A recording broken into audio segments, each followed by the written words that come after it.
And just like that, we have Philadelphia's #1 hockey beat reporter. Just the best timing. This is some of his best timing in a real while. Yeah. Right when I finish a read, it is Charlie O'Connor. Charlie, what the hell? What was this game tonight? Well, before we get into the game, I do want to talk about a vintage John Tortorella press conference. Oh man. Torts was not happy, even a little bit, at this one.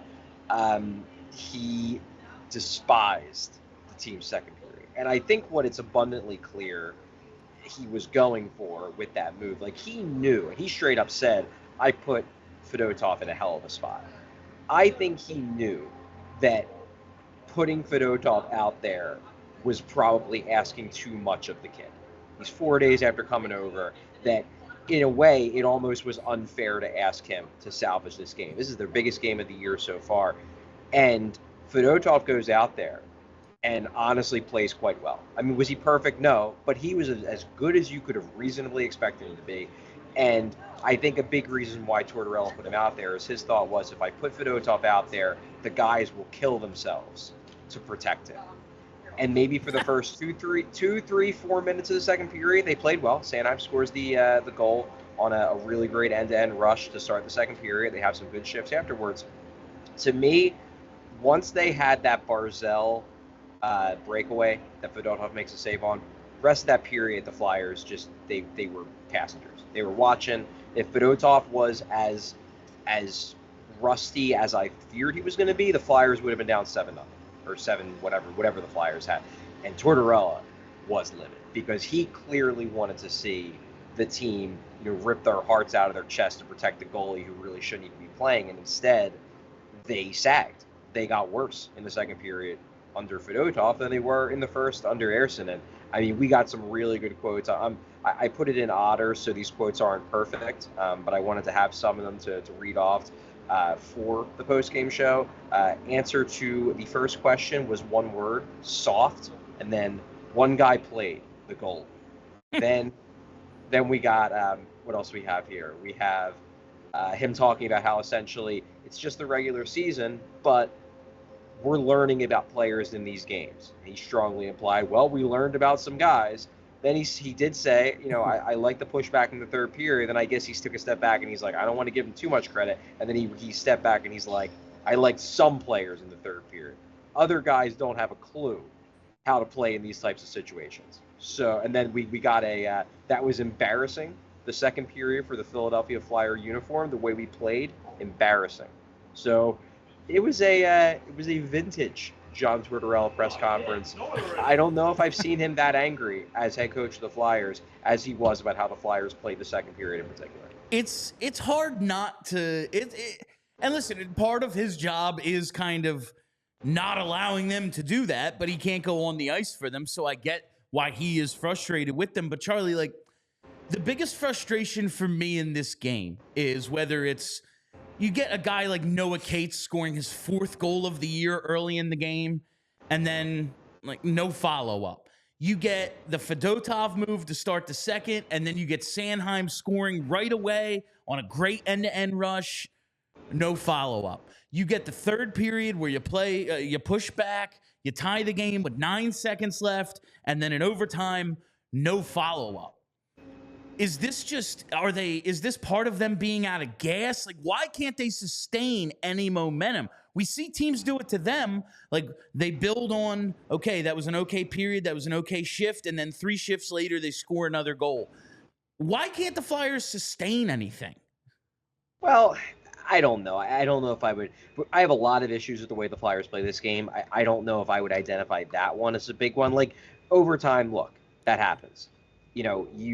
Guys make mistakes. Frost had a bad pass. It gets caught in a place where Drysdale can't handle it. Boom, the Islanders score. Like, I don't think that's like a case of, well, they just weren't able to sustain it. They have a big goal, and the team goes nuts, and then overtime's a completely different type of hockey. You have the Sanheim goal. I thought they did sustain it for the first maybe 4 or 5 minutes of the period. It was just they took a punch to the mouth. Fedotov makes a fantastic save on Matt Barzell, like legitimately one of the more skilled players in the NHL. And then you're expecting them to find their footing quicker. And instead, the rest of that period, like, to me, it's less about building off of a good play, and it's more about responding to the bad plays. Like, that was what I hated about the second period, was it just, like, it shouldn't be that hard to find your footing. Look, I know the Islanders are battling for a playoff spot with the Flyers. They ain't that good. Like, this team's lost a lot of games. This is no juggernaut.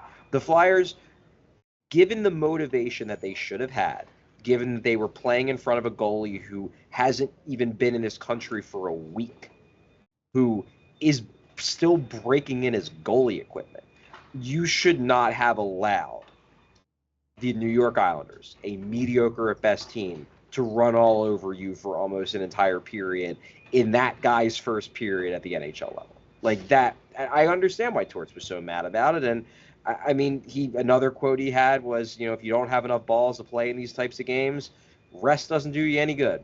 So That's great. This was a vintage John Tortorella presser, and I get it. I do think that the third period they had the pushback finally, but it shouldn't take you 14 minutes to start, 14 minutes and an intermission to have that pushback. Like, they should have been everywhere trying to back up Fedotov, because I had this thing on Twitter today, like, I thought it was crazy to consider putting him in this game. I still think it was crazy to put him in this game. I think it was a batshit move that they put him in this game. And the fact that Tortorella was this angry after the game, I think Tortorella even on some level knows that it was a batshit move to throw him in this game. But his thing was, it was such a batshit move. How could the guys not step up to back up putting a guy in this tough of a situation? And instead, they were just like, nah, the Russian guy who's been here for 4 days, he got it covered, which is crazy. Hey, Charlie, JP over here. Let's look at the other side of that goalie situation. Obviously, look, I see why Torts pulled Ersson and put Fedotov in there. But where are we at mentally with Ersson, and how should Torts handle the back-to-back this upcoming weekend? Well, I mean, the way he's going to, I really hope I didn't jump into a conversation where you guys want to play Fedotov in both games in the back-to-back. Like, please tell me you guys didn't bring up that as a possibility. No, I want to ride the momentum and play him Friday. That's me. Give Ersson the extra day. I say Ersson Friday. I actually agree with you there. I would probably play Fedotov on Friday. Give Ersson another day of rest to mentally reset, to physically reset. Fedotov played well tonight. He absolutely did. Was he perfect? No, but he was legitimately good. If he plays this way the entire game, maybe they win, or maybe they don't. Maybe they sleepwalk through the first period the same way they sleptwalk through the bulk of the second. Who the hell knows? I don't have a problem with going to Fedotov on Friday versus Saturday. He's going to get in one of the games anyway, especially after the way he played tonight. Now you don't really have to worry at all about him being overwhelmed. You threw him in an incredibly difficult situation. He showed he wasn't overwhelmed here. So I highly doubt he's going to be overwhelmed if you put him in a game against friggin' Columbus. So, yeah, I would play him against Buffalo, give Ersson the extra day. Maybe that helps him to get out of whatever he's in. Because, look, the first goal looked bad in real time. You see on the replay, it was a tough deflection. Like, Zamula had another really bad game. It was rough. But the first goal, you're like, all right, bad deflection. Maybe a great goalie still finds a way to make that stop, given that it hit him. But it was a tough play. The second goal, come on, man. That was Cal Peterson-esque, the way he got beat short side, the way he was off his angle. That was reminiscent of Peterson against the Penguins back at the end of February. That's a goal where you're just like, oh, shit. And I, personally, I still would have kept him in the game because I really didn't want to throw Fedotov in this situation. But I do understand why Torts is like, you know what? This is the biggest game of the year. Ersson just don't got it. Like, you can't give up that goal at that time, right after a goal right before then. Sure, you know what? Like, let's do the Hail Mary. Let's throw the guy in who's been here for 4 days and bank on the team rallying around him. And instead, he gets the guy who's been here for 4 days actually plays pretty well, and the team is the one who falters. Last game of the year, Brent. Can't hold anything back now. Speaking of that second goal, Charlie, now listen. An NHL goaltender needs to stop that shot 100%. But Jamie Drysdale got burnt real bad on that play. I mean, he just got twisted around. And, of course, he and Morgan Frost team up for the game tying goal in the third, and then team up for the game losing goal in 3-on-3 overtime with a couple of I don't know what the fuck they were doing, honestly. What'd you make of Jamie Drysdale and his return? I don't think he was terrible. I don't really blame him at all for the overtime goal. Like that I think is on Frost. Maybe he could have made an unreal play, but the guy hasn't played in 5 weeks. Whatever.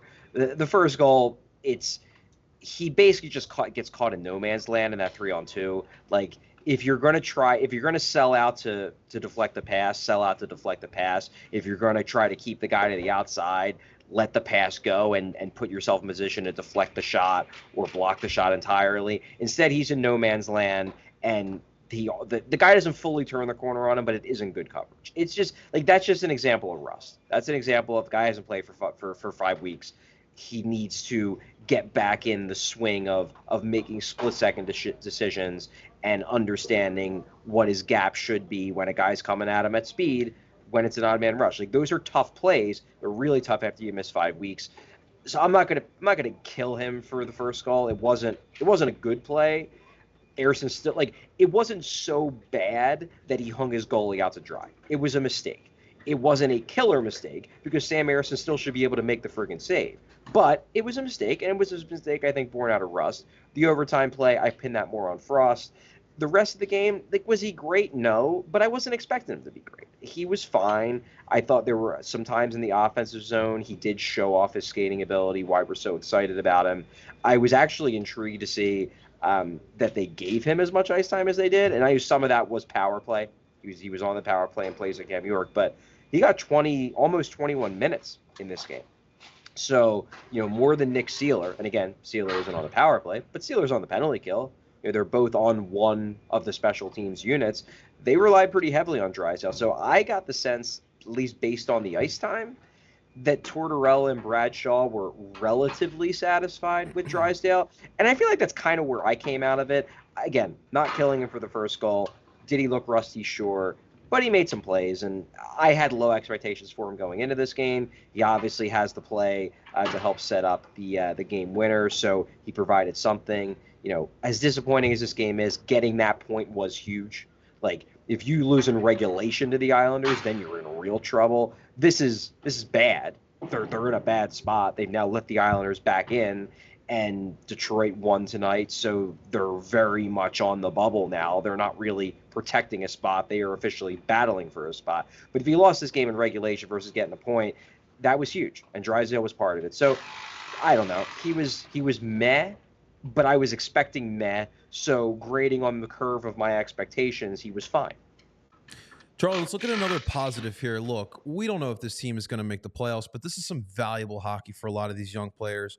Owen Tippett in that third period, I thought he made a lot of big plays. He obviously denied that open net opportunity for Kyle Palmieri, then he turns around, has a goal opportunity for himself. But, I mean, in that third period, he was making some plays there, Charlie. Yeah, and Tortorella made it clear, as I said earlier, about he liked the pushback of some guys. I definitely suspect, and look, as I've said on multiple occasions over the last couple of weeks, I do not want to put myself in the mind of John Tortorella. That's terrifying. But I would have to guess that Owen Tippett is probably one of the guys who he liked the pushback in the third, because I agree. Tippett was flying. I love that play he made on Palmieri, because, I mean, that's a point-saving goal.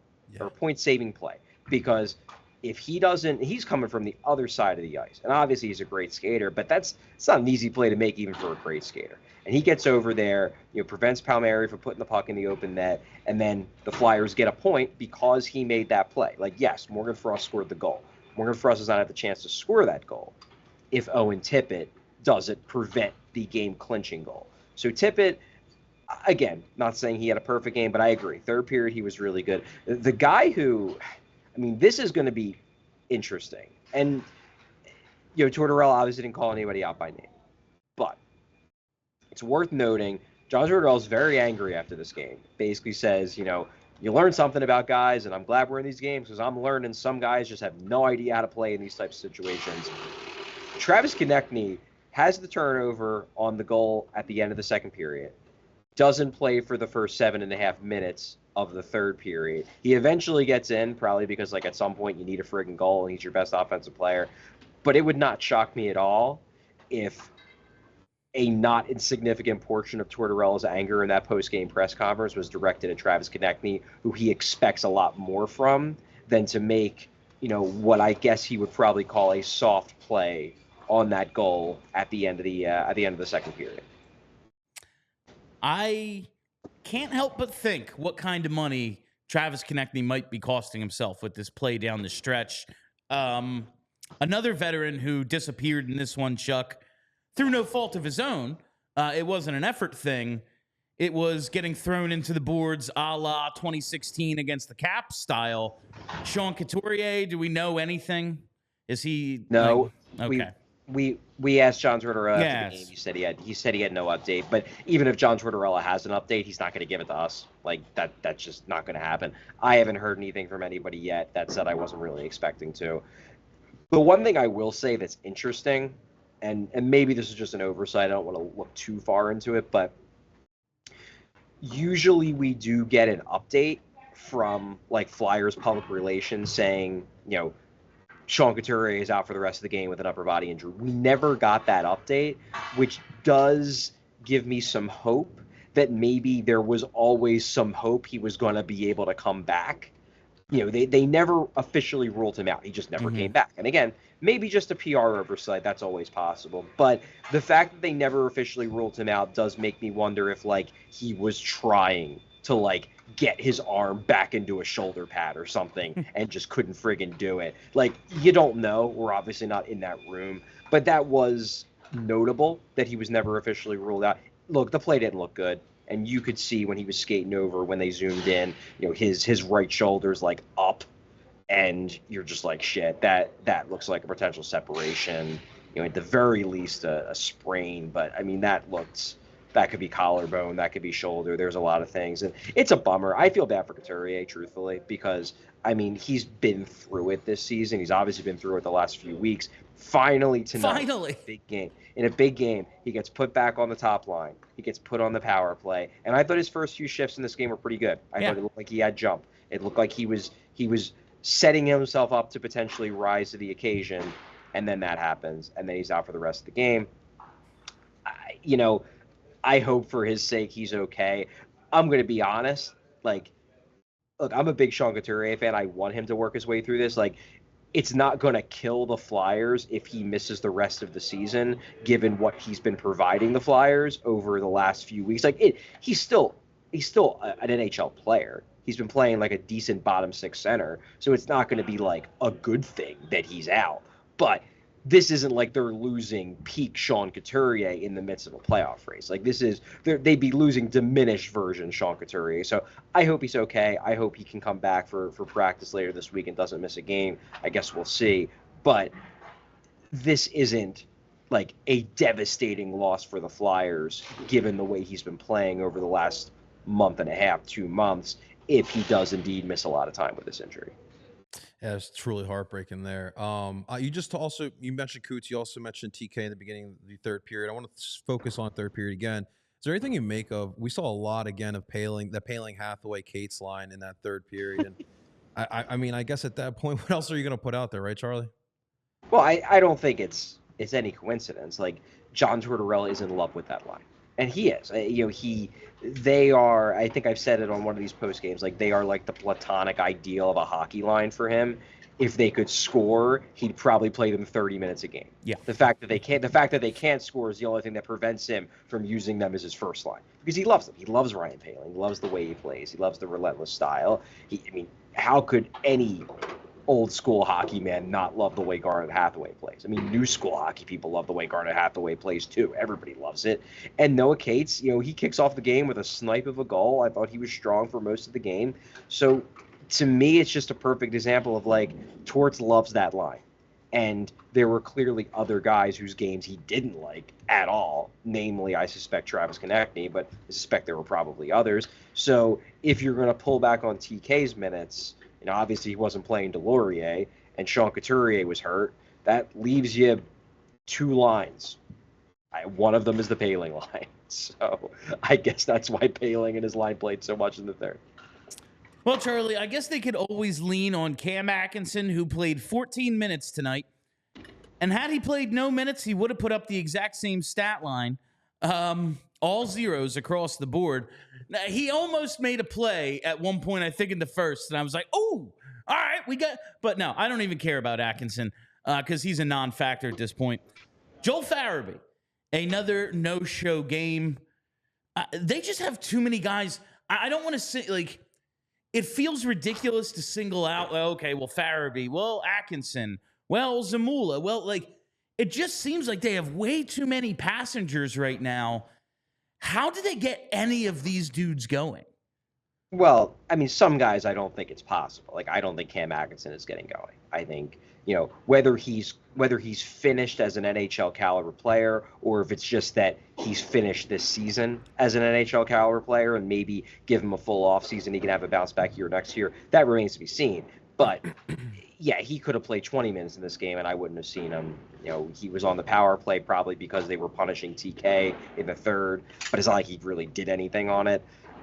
Yeah, look, Zamula, maybe he can turn it around. He's obviously in a real rut right now, and now that they have Drysdale and honestly with Zamula, and I don't know if the Flyers will do this because obviously Zamula's played all year. With Drysdale and Sealer back, I think I would bench Zamula. I think I would bring Ginning or Adder back in over Zamula. Like, I think he's just a mess right now, and he's actively hurting the team when he's on the ice on the vast majority of his shifts, at least to my eyes. I would bench him. I don't know if they'll do it, but I would. Like, I would go back to let's go with York Sanheim, stick with his Drysdale Sealer pair, and then bring the kids back in. Bench Johnson and Zamula and go back with a Ginning Adder third pair. Their underlying metrics were great. Yeah, they were sheltered, but at least they were when they were sheltered, they were dominating play. I think I would go back to that. I don't think the Flyers necessarily will. That's probably what I would do. With Farabee, I mean, yeah, he didn't do much. I actually did think in the final, let's say 10 minutes of the third, I thought he stepped up.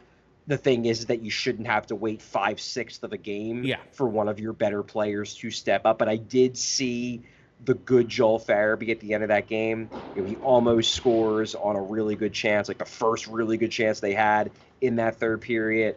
But Varlamov makes a big save. He got in when Konechny was getting beat up in front of the net. He jumps in, kind of jumps in the pile. You were seeing some energy out of Farabee. You were seeing more of the guy that we were so excited about through the first 2/3 of the season. But I agree. For most of this game, he wasn't. I'm not going to say he wasn't engaged. He just wasn't noticeable. He was just kind of there. And the Flyers are not a good enough team to be able to excel when a guy like Joel Farabee just is noticeable. Like, they can get by if Cam Atkinson is noticeable. If Joel Farabee is just a dude, they're not going to win much. And then add in the fact that Sean Couturier has been just a dude for 2 months. Like, add in the defense injuries. Add in the fact that Sam Ersson is probably gassed. Like, this is how you end up with a 5-game losing streak. And that's where they're at. And now they've got 6 games to go. They've got 2 games this upcoming weekend that on paper should be manageable. But the way they're playing, no game is easy. Like, they're going to have to scratch and claw for every win because they just showed at the end of last week that they, in this state at least, they couldn't even beat Montreal and Chicago. So unless they dramatically improve their quality of play over 60 minutes, it's not like you can just write in the W's for Buffalo and Columbus. They're not good teams, but you know who else isn't a good team right now? The Flyers. 0-2-1 to start this most important stretch of the season that included, 6 games against non-playoff teams. And here they are without a win yet. Charlie, let's get to 3 stars, I guess. Let's kick it off with star number 3.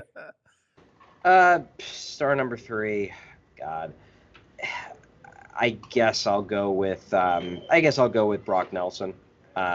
Scores the game-winning goal.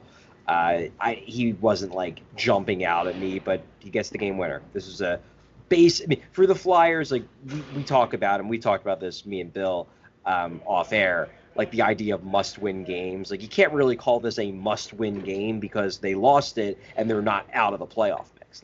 They could lose this game and still make the playoffs. So it wasn't a must-win game. For the Islanders, this was about as close to a must-win game as you can get. If they would have lost this game in regulation, I think it would have been essentially over. They came into this game 5 points behind the Flyers. They would have left behind 7. it was over if they lost this game in my mind. Instead, they get the second point in overtime. Yeah, they only pick up 1 point on the Flyers, but they still have 2 games at hand. They're only 4 points back. I mean, if they win those 2 games, and I believe their next 2 games are against pretty weak teams, if they take care of business, they could be right there tied with the Flyers. And that doesn't happen if someone doesn't make a play, and Brock Nelson's the guy who puts the puck in the net. So I'll make Brock Nelson my second star of the game. How about star number 2? Star number 2, I will go with Anders Lee. I thought he was really noticeable. Obviously he scores the goal that puts the I think he was the third goal, right? It was 3-2, the goal. yeah. Yeah, it was the 3-2 goal, the goal near the end of the second. And that was a goal where, look, I guess in theory a goalie could have stopped that one, but that's just a great play by Anders Lee. I mean, that's a great deflection. That's what he does. He is a tough as nails guy. He's physical. He goes to the net. He gets those types of greasy goals. He did, and I'm not shitting on John Couturier because he was hurt in this game, but he did what a captain has to do in a game like this. And team's got to win. He gets the big goal to tie the game and or to give the team the lead. Anders Lee, second star. Last but not least, let's hear that star number 1. Yeah, I'm going to give it to Ivan Fedotov. Absolutely. I know the Flyers lost this game. I know he gives up the game winner. He gives up 2 goals on 21 shots, but it's the degree of difficulty. As I said earlier, I went on Twitter saying I think it's stupid that people are screaming for Fedotov to start. I got into an argument with you on Twitter about it this morning. I still think it was stupid. But Fedotov overcame the stupidity out of sheer obstinance and will, and actually played quite well, despite the fact, you could tell on that Barzell breakaway, he didn't squeeze that shot because he hasn't broken in his glove yet. This was nuts to throw him into this game. And somehow this friggin' kid stands tall. I mean, he is tall, so it's not that hard for him to stand tall. But, this could have been a disaster. He could have given up 6 goals. And that, I think, was part of the reason why I was so afraid to put him in, because I see how quickly the fans here turn on goalies. 2.5 months ago, everybody thought Sam Ersson was the bee's knees and loved him. And even before Carter Hart wasn't able to play, they were talking about how Ersson's the number 1. He's the true starter. Now people want to fire him into the sun. And it's okay, everybody might love Fedotov now, but if you put him in too soon and he gives up 6 goals and blows the biggest game of the year, then everyone hates him and wants to send him back to Russia. I didn't want to see that happen to the kid because I didn't think it was the right way to treat him. Well, you know what? They put him in a really tough situation, as John Tortorella said. And basically, as John Tortorella said, he's the only goddamn guy who showed up in the second period. Yeah. And props to Ivan Fedotov. The Flyers, in John Tortorella's eyes, learned some negative things tonight about some of the guys on this team, but I think they learned a real positive thing about the makeup and the personality of one Ivan Fedotov, that he was able to handle the situation. I know he didn't get the win, but he performed a hell of a lot better than I thought he was going to, and for that reason, he's my number 1 star. All right, Charlie, I'm not going to sit here and get in an argument with a fucking monitor because that'll make me feel insane. So we're going to do this tomorrow on the show, the Fedotov conversation. Thank you for joining us. Thanks, and Charlie. we will be back tomorrow at 3 o'clock with our regular live show on Tuesday. So make sure you're all tuned in for that. That is Philadelphia's number 1 hockey beat reporter, Charlie O'Connor, coming to us from the scene of the crime tonight. We all silly like the mayor.